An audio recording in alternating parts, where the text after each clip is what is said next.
Hey there, and welcome back to the second episode of our series, Anything But Not Everything, where we help you understand what it is you need to do to succeed and to then scale that growth. In our first part of the segment, we're still taking a look at how to choose your niche. And one of the best ways to choose a niche or find a niche and find an important way to appeal to them is to ensure that you have value innovation. And that's what we're going to be talking about in today's video. We're going to be exploring the concept of value innovation.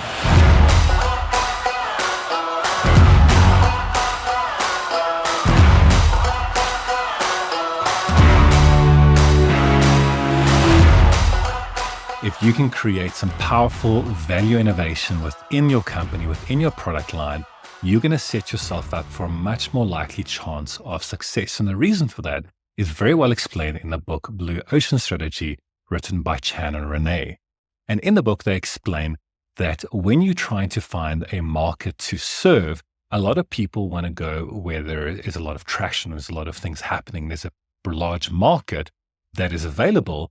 What they advocate for is to say, rather find a market that is completely unique, that's got very little to no competition. They call it the Blue Ocean Strategy. And the picture that they use is if you go into the ocean and you go to a reef, and I've been to a reef where they've been doing some fishing, it is competitive. I literally saw this scenario that as these guys are pulling this huge fish out of the water, reeling it in, out of nowhere, a shark comes and tears that fish in half. And it was just such an incredible thing to see. And that's often how business is. It's very cutthroat. It's very fast paced. There's a lot of things happening. And as you are literally reeling your fish in, another shark comes and grabs that fish. And so what Chan and Renee advocate for is to rather go out into the deep sea. There's a lot less competition. And if you can create an environment where you can succeed with that less competition, it's so much easier to thrive and to scale things up. Because when you reel something in, it's a lot less likely that's going to get stolen away from you. And all the progress you've made is going to get taken away from you. And one of the best ways to do that is through value innovation.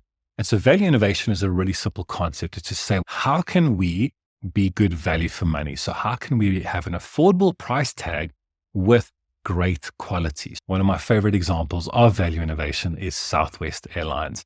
They've been cited in many case studies because they did this so well. They became the low-cost airline.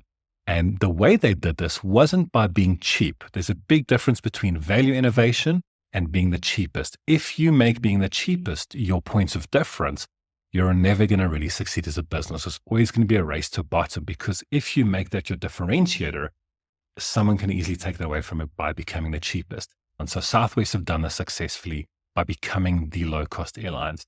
And they had to face many challenges to do this.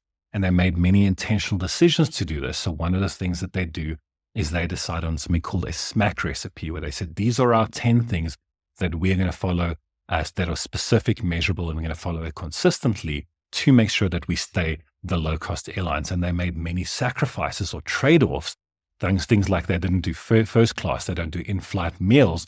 They took away these things that people didn't really value, but pushed up the cost of the product or service that is being offered. And they took these things away, and they were able to offer something that people really value, still in a very reliable, very consistent space. And that's what people valued, is an affordable price with safety and reliability. And they would pay for that. They don't want the cheapest, but they'd pay for that. And because of that, Southwest Airlines succeeded.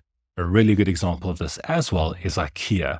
And the owner of IKEA, he saw one of his staff having to take the legs off a table to fit it in a customer's car. And he thought to himself, why don't we do this with our furniture? Our furniture is quite pricey, as most people are at that time. You had two options. You either paid a lot of money for this designer furniture, or you had cheap options that were of low quality. And he said, why can't we have high quality with a better price tag? And the way he did this wasn't to compromise on the cost of the furniture, but was to use these flat pack, and they would sell the furniture to the customers in this tiny box that had been crammed everything into that small space. And then the clients would need to assemble it.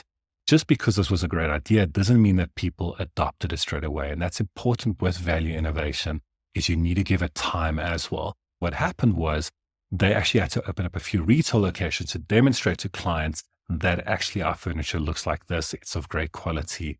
And people, as they started to adopt it, eventually not only love the furniture, but let's say they had a piece of IKEA furniture that they assembled themselves. And then let's say they had another piece of furniture that's similar quality, maybe even a similar price tag, most likely, but more expensive. And you had to ask people, which one would you value more? Surprisingly, they would go for the IKEA furniture, because what happens was when the people assembled the thing themselves, they took ownership. They felt a lot more invested in this.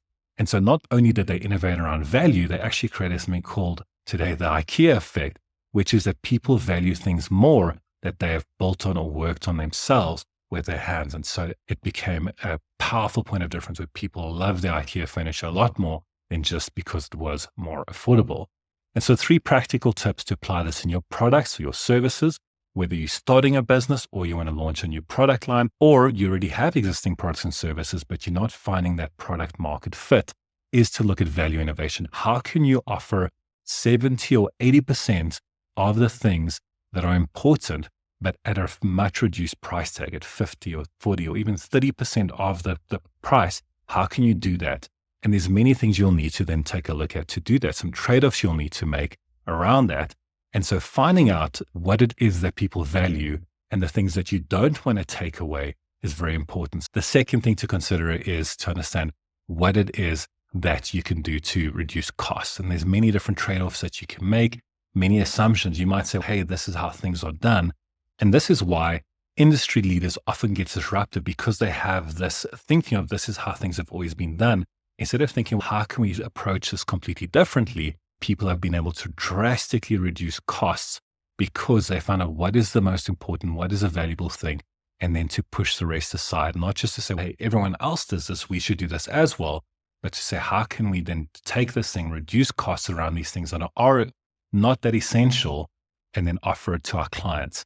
The third tip is to never compromise your customer experience. A customer experience should never be a trade-off. You don't want it to be a bad experience. Just because it's cheaper doesn't mean it shouldn't be fun.